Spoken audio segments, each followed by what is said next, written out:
Wolfenstein 3D, developed by id Software, was a revolution.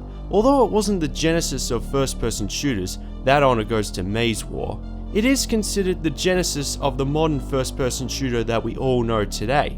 With the artistic mind of Adrian Carmack, the clever level designs of John Romero and Tom Hall, and the programming gifts of John Carmack, in 1992, no other game had that feeling of vulnerability and empowerment.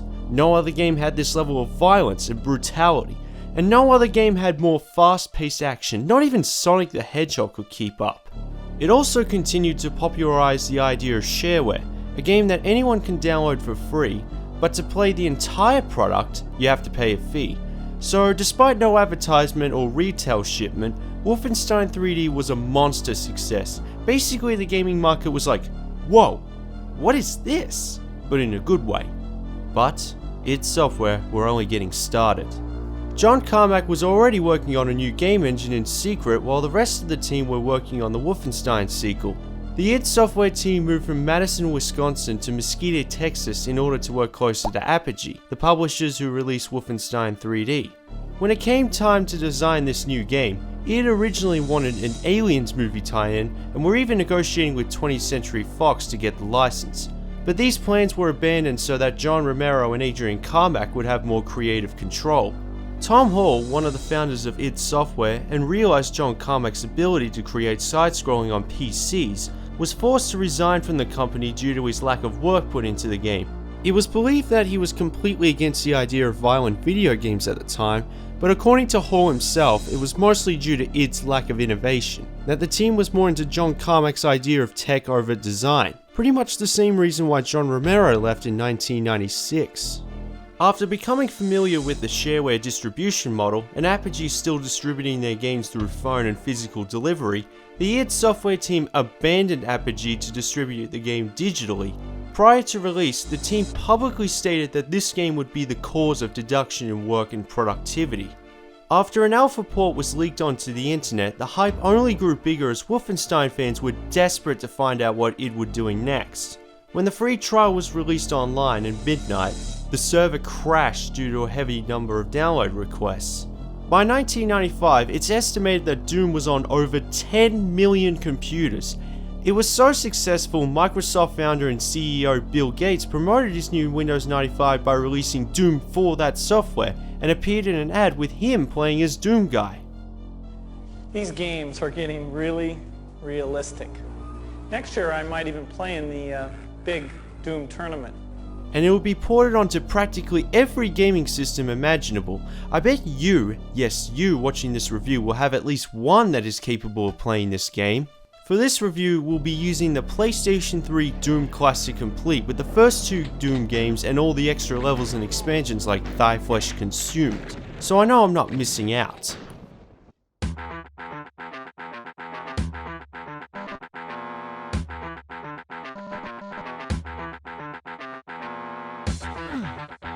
Your Doom Guy is shooting at anything that moves.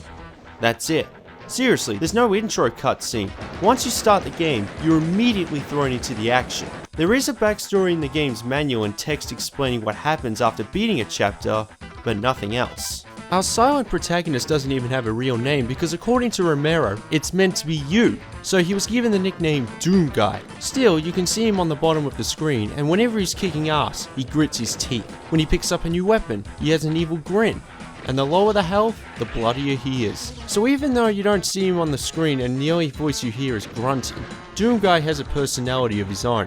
From what I can gather, a Marine was posted on Mars to act as security for Union Aerospace Corporation experiments, which allowed teleportation between the two different moons. But then the experiments went horribly wrong and created a gateway for the demons of hell to take over the space station. After this Marine went in to investigate, he found out that he was the only one alive and has to set things right, single-handedly. Tom Hall did come up with a Doom Bible with an interesting backstory and unique characters to play as, but Romero and Carmack rejected the idea thinking it would get in the way of the action, and the team ignored a lot of what was written in this Doom Bible. Even John Carmack said, "Story in a game is like story in a porn movie. It's expected to be there, but it's not that important. In some cases, I think it is important, but for Doom, the decision to put gameplay and shock value over anything else was the right one. Storytelling would slow things down. Tom Hall would eventually implement what was ignored in the Doom Bible for the game Rise of the Triad. My takeaway is that the creativity in the story is epic. Aliens, demons, guys with big guns, heavy metal soundtrack, it's incomprehensible. Don't forget, this was 1993, and if you're not interested, it never gets in your way. Reminds me a little bit on how the story of Metroid Prime was handled. Today, there are obviously much better looking first-person shooters, especially the reboot, but that's not to take away how innovative this was at the time. Pretend it's 1993. Sonic CD, Castlevania Rondo of Blood, NBA Jam, Gunstar Heroes, and Star Fox came out that year. You've played all these great console titles before. You go to your friend's house and he has a home computer. You see Doom for the first time. Of course, it's going to blow your mind. Not only was this a generation ahead of Wolfenstein 3D with its 3D approximation, it also introduced different elevations, isometric rooms, outdoor environments, and diverse lighting.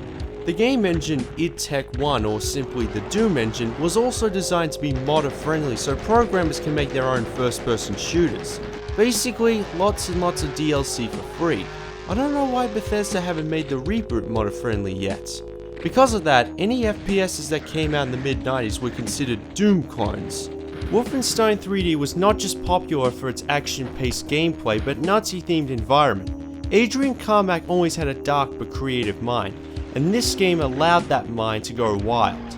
He had wanted to create a theme that was really cool but completely different from Wolfenstein. After the idea of creating an Aliens game fell through, they still wanted to shoot aliens at a space station, but added hell to the mix. Oh, and a heavy metal soundtrack. That is quite a combination. So it has a few similarities towards the movies Evil Dead and Aliens. Even John Carmack said so. I definitely can't complain with that. The idea of demons in the game was also inspired from Dungeons & Dragons when demons constantly interfered in the campaign, and the game's title Doom came from the line in the film The Color of Money. The levels you play on are set between Hell and a space station on Mars. On occasion you'll be teleporting between both settings at once.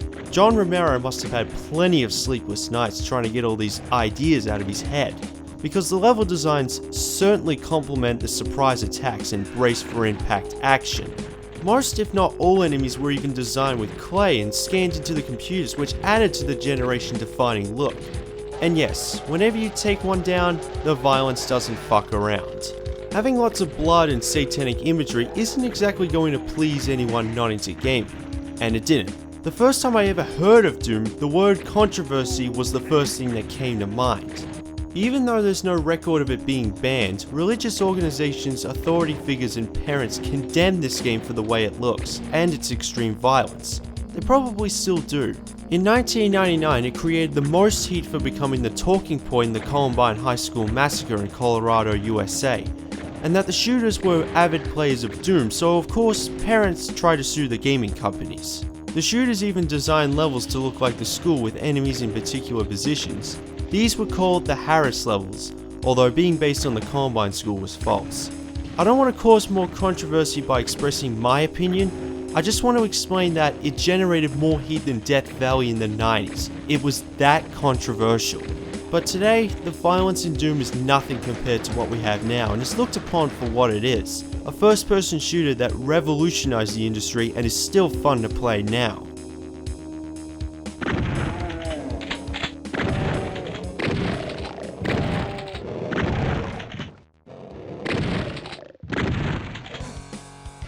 That's one thing Doom has going for it over GoldenEye 007. The thing is, if an N64 port of GoldenEye 007 were released for the Xbox One and got the graphical treatment Perfect Dark did for Rare Replay, in addition to using an Xbox One controller, would people complain about how badly it's aged then? Imagine if Doom were only available on Microsoft DOS. What would we think of it now? Thankfully, we don't have to. As I mentioned before, you'll never encounter a friendly face, and your job is to annihilate anything that moves with powerful toys. Each weapon has their own strengths and weaknesses. You have a pistol that shoots arrows straight, but doesn't inflict much damage. A shotgun that spreads more bullets, but fire rate is slow. A railgun has automatic fire rate, but ammo runs out pretty quickly. The plasma gun is exactly like the railgun, only stronger, and runs out of ammo even more quickly. The chainsaw does a lot more damage against melee enemies, but is useless against the ones who shoot bullets and projectiles. The rocket launcher, only used in emergency situations, because it packs a huge punch. But getting too close to the blast hurts you as well, so be careful. Oh, and the barrels are no different. Finally, it needs no introduction. The BFG, the big fucking gun. Also used in emergency situations. It can be tedious switching for the correct weapon in an unexpected situation, like trying to swap from a shotgun to a chainsaw takes a few seconds. I haven't played the PC version yet, but I assume you can just select a weapon with a number key, which is a lot easier. But aside from that, it's incredibly manageable. Because Doom is decades old now, it feels very simplistic, and you can just pick it up and play it. All guns have maximum range, and you can shoot enemies at any elevation, but can't actually aim the weapon up or down, which can feel pretty odd if you're into FPSs today.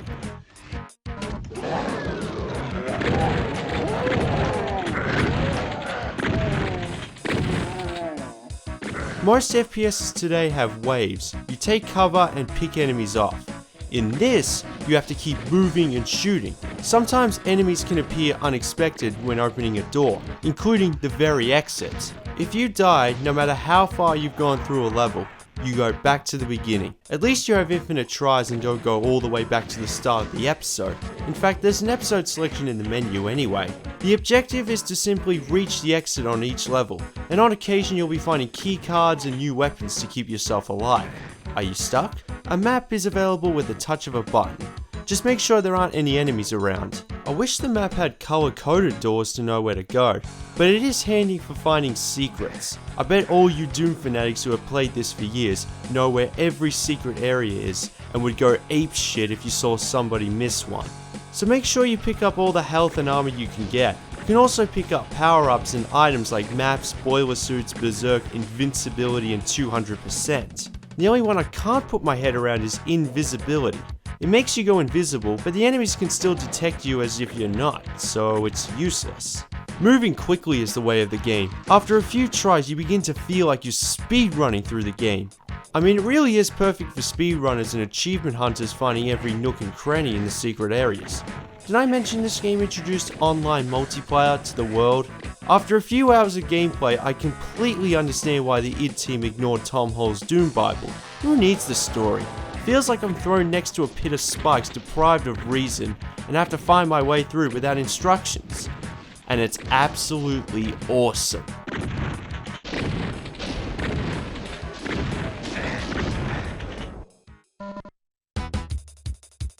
This feels more like a gaming history lesson than a review.